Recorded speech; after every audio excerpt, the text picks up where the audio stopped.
Без знания родного языка, будем так говорить, это нет будущего. Поэтому наша молодежь обязательно должна знать свой родной язык.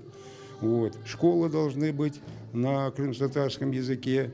Ну и самое главное, чтобы в семье с малых лет воспитывали родному языку. Без родного языка нет и нации, будем так говорить. Надо изучать. Надо, ну, конечно, надо изучать, и надо начинать с родителей, чтобы родители стремились учить свои дети родному языку. Вот. И чтобы в школах, обязательно, чтобы преподавался родной язык.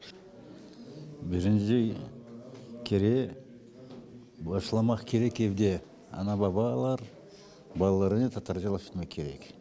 Сон бала бакчаларда, сон мектеплерде бу үчүн көрүшмек керек.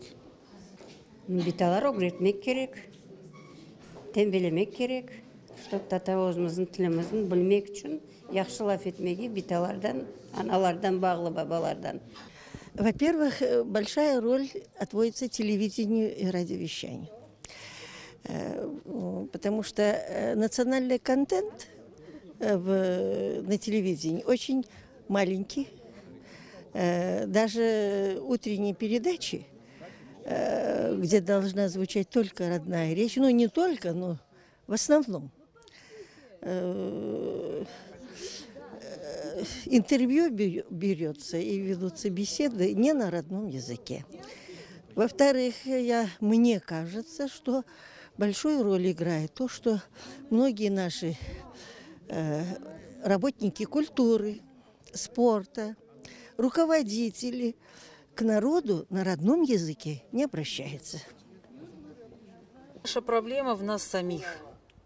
Наша проблема в нас самих, это я уже убеждаюсь, и я думаю, что только если сами родители начнут изучать, наша молодежь самостоятельно, язык, сейчас очень много в доступе есть через интернет, можно нанимать учителей крымско-татарского языка, очень много выпускников, самостоятельно учить слова.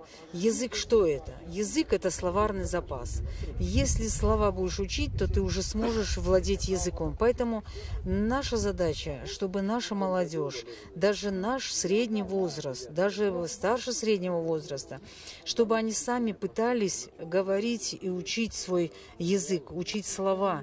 И поэтому я думаю, что все начинается с семьи.